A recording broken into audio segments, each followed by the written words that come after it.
अस्सलाम वालेकुम, मेरा नाम उसामा इखलाक है। आज जिस बुक का मैं रिव्यू देने जा रहा हूँ उसका नाम है think and grow rich by Napoleon Hill. Napoleon Hill के बारे में थोड़ा सा डिस्क्राइब कर दूँ। नेपोलियन हिल जो है एक अमेरिकन ऑथर हैं, राइटर हैं, जो कि न्यू थॉट्स के हवाले से लिखते हैं, मतलब न्यू ख्यालात, जो भी नई चीज़ें हैं उस बारे में। तो मैं थोड़ा सा इस बुक के बारे में आपको बता दूं। ये मैं इसको एक नॉर्मल बुक नहीं कहूँगा, ये एक बहुत ही बेहतरीन बुक है और आप लोगों को रिकमेंड करूँगा कि अगर आप लोग कुछ बनना चाहते हैं तो ज़िंदगी में इस बुक को एक दफ़ा कम से कम लाजमी पढ़ें। मैं तो कहता हूँ नहीं तो याद कर लें।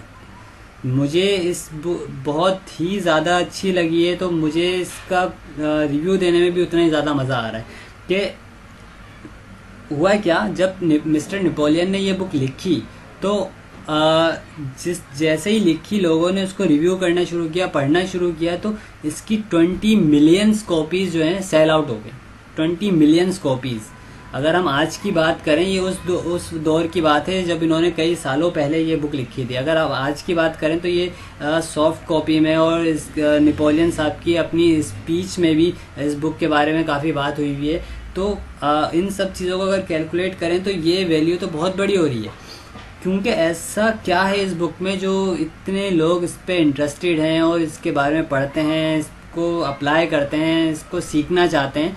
तो उसी बारे में हम आज बात करेंगे। स्टार्ट करूंगा, एक मिस्टर नेपोलियन ने कोट की है एक बात, what the mind can conceive and believe it can achieve. मतलब आपका दिमाग जो भी आपका जो दिमाग है वो आपके बिलीफ पर वर्कआउट करता है। अगर आप जो भी बिलीफ रखते हैं, आपका माइंड उसके लिए तैयार हो जाता है और वो चीज़ आप अचीव कर लेते हैं। माइंड आपको उस काबिल बना लेता है और वो चीज़ आप अचीव कर लेते हैं। तो ये देखने में एक बहुत ही सिंपल और छोटा सेंटेंस है, लेकिन पूरी बुक इस सेंटेंस के ऊपर है कि आपको करना क्या है और किस तरह से आप अपने आप को ग्रूम कर सकते हैं। और ये ऐसे तरीके हैं और ऐसी एक्सरसाइज हैं जिसके थ्रू आप 100% जो कुछ चाहें अचीव कर सकते हैं। आगे चलते हैं। स्टार्ट यहाँ से करूँगा। इस बुक को अगर मैं समराइज करूँ ना, बिल्कुल छोटा सा, कि उसमें फिर मैं ये कहूँगा कि अल्लाह ताला ने या आपके गॉड ने आपको एक ऐसा गिफ्ट दिया है जिसको अगर आप कंट्रोल कर लें तो आप दुनिया में हर चीज़ कर सकते हैं। वो गिफ्ट क्या है? वो है आपका दिमाग, आपका माइंड। अगर आप अपने माइंड को कंट्रोल कर सकते हैं, यू कैन डू एवरीथिंग। हर चीज़ आप कर सकते हैं। तो स्टार्ट करते हैं। इसके मुख्तलिफ स्टेप्स हैं, वहाँ से मैं स्टार्ट करूँगा। सबसे पहले डिज़ायर की बात करते हैं। डिज़ायर क्या होती है? डिज़ायर जो है आपकी नीड्स होती हैं। आपकी डिज़ायर जो है, डिज़ायर और नीड्स में डिफरेंस है। नीड्स जो है आपकी ज़रूरियात होती हैं, जो आपकी जो बेसिक नेसेसिटीज़ हैं वो आपकी ज़रूरियात में से है। लेकिन उससे ज़्यादा बढ़ के अगर आप कुछ करना चाहते हैं तो वो आपकी डिज़ायर में आ जाती हैं, आपकी ख्वाहिशात में आ जाती हैं, आपके ड्रीम्स में आ जाती हैं। तो उसको आप किस तरह से, डिज़ायर को आप किस तरह से स्पेसिफिक करने का बताया मिस्टर नेपोलियन ने। मिस्टर नेपोलियन कहते हैं कि आपकी जो डिज़ायर है ना, उसके साथ बी स्पेसिफिक। मतलब आप ये मत बोलें कि मैं बहुत ज़्यादा अमीर बनना चाहता हूँ। आप कितना ज़्यादा अमीर बनना चाहते हैं उसको लिखें। मुझे जो है ना 50 करोड़ रुपए चाहिए, मुझे 100 करोड़ रुपए चाहिए। मतलब ये आप के जहन में बी स्पेसिफिक, मतलब आपको पता होना चाहिए कि आप क्या करना चाहते हैं। अगर आप कोई बिजनेस स्टार्ट करना चाहते हैं तो आपको ये पता होना चाहिए कि मैं इस बिजनेस को नेशनली स्टार्ट करूंगा या मल्टीनेशनल बनाऊंगा, या मैं अगर मल्टीनेशनल बनाऊंगा तो किस किस कंट्रीज में मैं इसके फ्रेंचाइज खोलूंगा, और वो फ्रेंचाइज किस लेवल के होंगे और कितनी जगह मुझे इन फ्रेंचाइज के लिए रिक्वायर्ड होगी, और उस फ्रेंचाइज में कितने लोग काम करेंगे, और इस एक फ्रेंचाइज पे कितनी लागत आएगी, और इस टोटल ड्यूरेशन को अचीव करने के लिए मुझे कितना अमाउंट चाहिए। Be specific. ये आपकी डिज़ायर में से। और यहाँ पे बताया हुआ है कि फेथ के बारे में बात करता हूँ। हाँ, डिज़ायर के बारे में एक थोड़ी सी बात रह गई है कि जो चीज़ आपको चाहिए उसके बारे में आप लिखें कि ये चीज़ मुझे कब चाहिए, ये चीज़ मुझे कब चाहिए, कौन से एयर में चाहिए। अगर आप मिसाल के तौर पे आज से 10 साल बाद अपने आप को कहीं देखते हैं तो नोट इट डाउन कि मुझे 10 साल बाद जो है ये चीज़ चाहिए, मुझे 10 साल के अंदर इस चीज़ तक पहुंचना है। तो डेट के साथ इसको आप अपनी डिज़ायर को पूरा स्पेसिफिक करें कि उसमें आप सोच के मतलब आपको कब क्या चाहिए और कितना चाहिए, स्पेसिफिक।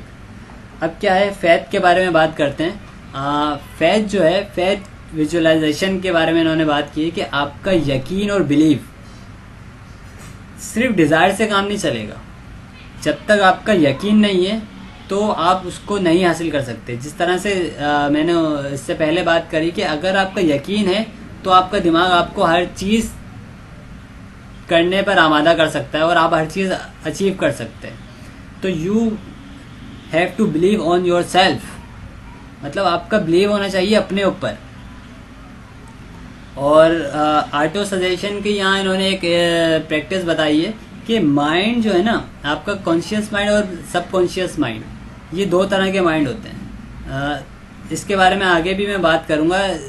यहाँ पे थोड़ा सा भी स्पेसिफिक रहूँगा कि सबकॉन्शियस माइंड जो है ना आपका प्रेजेंट नहीं होता और कॉन्शियस माइंड आपका प्रेजेंट होता है। कि अगर आप कोई काम एट द टाइम कर रहे हैं, अगर मैं आपसे बात कर रहा हूँ तो ये मेरा इस वक्त कॉन्शियस माइंड प्रेजेंट है, सबकॉन्शियस माइंड प्रेजेंट नहीं है। सबकॉन्शियस माइंड कब प्रेजेंट होगा, अगर कोई मेरा डोर नॉक करे तो सबकॉन्शियस माइंड प्रेजेंट हो जाएगा मेरा कि किसी ने डोर नॉक किया है। लेकिन मैं इस वक्त आपसे बात कर रहा हूँ तो आप ही की तरफ कंसंट्रेट कर रहा हूँ, मैंने उसको निगलेक्ट कर दिया।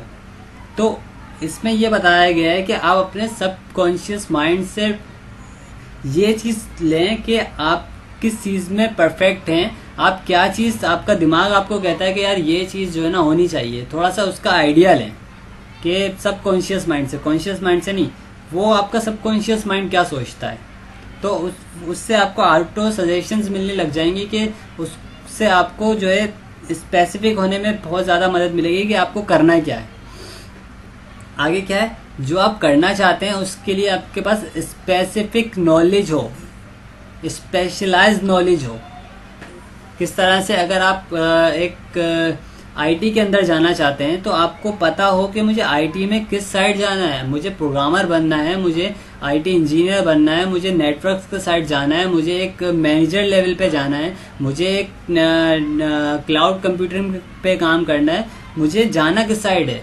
मतलब आप अपने गोल के साथ स्पेसिफिक रहें कि मुझे ये चीज़ करनी है और उसके बारे में नॉलेज लें कि मुझे अगर ये काम करना है तो मुझे इसके लिए किस किस रास्ते से गुजरना पड़ेगा और ये काम मुझे करना पड़ेगा।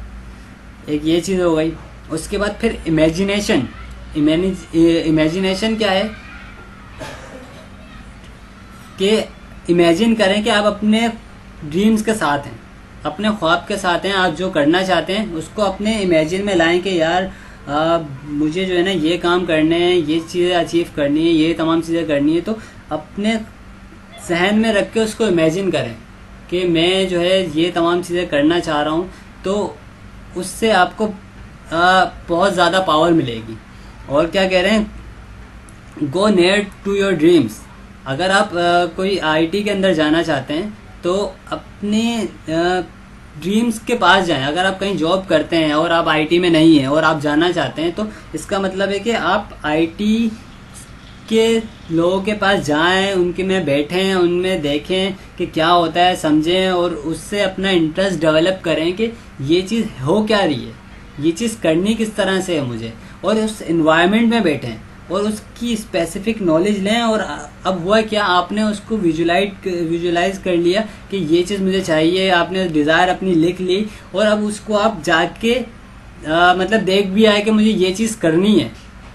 ठीक है, एक ये चीज़ है।